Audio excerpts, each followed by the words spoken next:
Random House Audio presents Perdido Street Station by China Miéville. This is John Lee.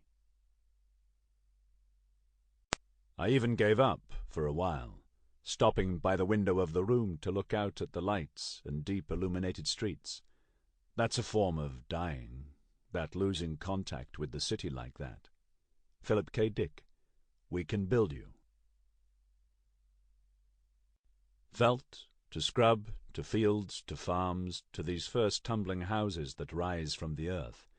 It has been night for a long time.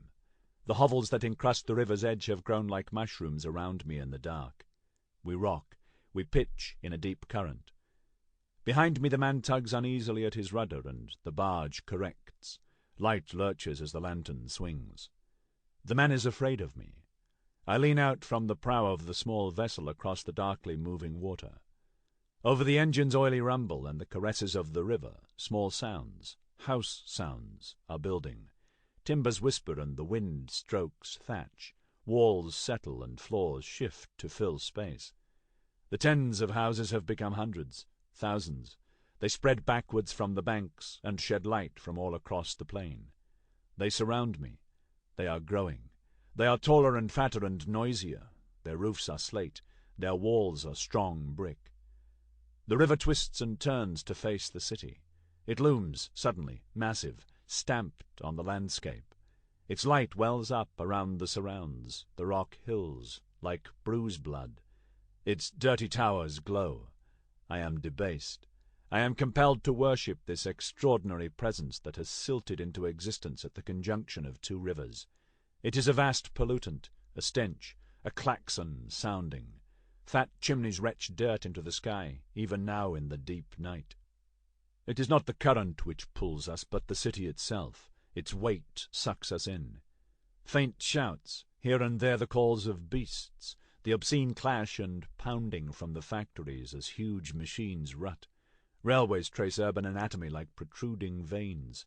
Red brick and dark walls, squat churches like troglodytic things, ragged awnings flickering, cobbled mazes in the old town, cul-de-sac, sewers riddling the earth like secular sepulchres, a new landscape of waste ground, crushed stone, libraries fat with forgotten volumes, old hospitals, tower blocks, ships and metal claws that lift cargoes from the water.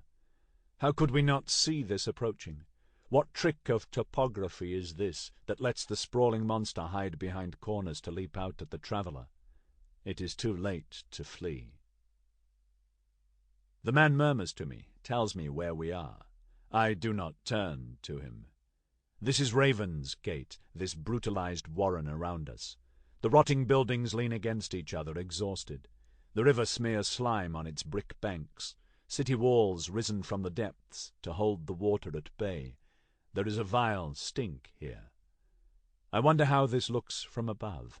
No chance for the city to hide then. If you came at it on the wind, you would see it from miles and miles away like a dirty smear, like a slab of carrion thronging with maggots. I should not think like this, but I cannot stop now. I could ride the updraft that the chimneys vent, sail high over the proud towers and shit on the earthbound, ride the chaos, alight where I choose. I must not think like this. I must not do this now. I must stop. Not now. Not this. Not yet. Here there are houses which dribble pale mucus, an organic daubing that smears base facades and oozes from top windows. Extra stories are rendered in the cold white muck which fills gaps between houses and dead-end alleys. The landscape is defaced with ripples, as if wax has melted and set suddenly across the rooftops. Some other intelligence has made these human streets their own. Wires are stretched tight across the river and the eaves, held fast by milky aggregates of phlegm. They hum like bass strings. Something scuttles overhead. The bargeman hawks foully into the water. His gob dissipates. The mass of spittle mortar above us ebbs. Narrow streets emerge. A train whistles as it crosses the river before us on raised tracks. I look to it, to the south and the east, seeing the line of little lights rush away and be swallowed by this nightland, this behemoth that eats its citizens. We will pass the factories soon. Cranes rear from the gloom like spindly birds. Here and there they move to keep the skeleton crews, the midnight crews, in their work. Chains swing deadweight like useless limbs, snapping into zombie motion where cogs engage and flywheels turn. Fat predatory shadows prowl the sky. There is a boom, a reverberation, as if the city has a hollow core. The black barge putters through a mass of its fellows weighed down with coke and wood and iron and steel and glass. The water here reflects the stars through a stinking rainbow of impurities, effluents, and chemical slop, making it sluggish and unsettling. Oh, to rise above this, to not smell this filth, this dirt, this dung, to not enter the city through this latrine. But I must stop. I must. I cannot go on. I must. The engine slows. I turn and watch the man behind me, who averts his eyes and steers, affecting to look through me. He is taking us in to dock, there behind the warehouse, so engorged its contents spill out beyond the buttresses in a labyrinth of huge boxes.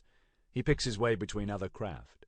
There are roofs emerging from the river, a line of sunken houses, built on the wrong side of the wall, pressed up against the bank in the water, their bituminous black bricks dripping. Disturbances beneath us. The river boils with eddies from below. Dead fish and frogs that have given up the fight to breathe in this rotting stew of detritus swirl frantic between the flat side of the barge and the concrete shore, trapped in choppy turmoil. The gap is closed. My captain leaps ashore and ties up. His relief is draining to see. He is wittering gruffly in triumph and ushering me quickly ashore and away, and I alight, as slowly as if onto coals, picking my way through the rubbish and the broken glass. He is happy with the stones I have given him. I am in Smog Bend, he tells me, and I make myself look away as he points my direction, so he will not know I am lost, that I am new in the city, that I am afraid of these dark and threatening edifices of which I cannot kick free, that I am nauseous with claustrophobia and foreboding.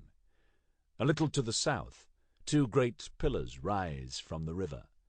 The gates to the old city, once grandiose, now psoriatic and ruined.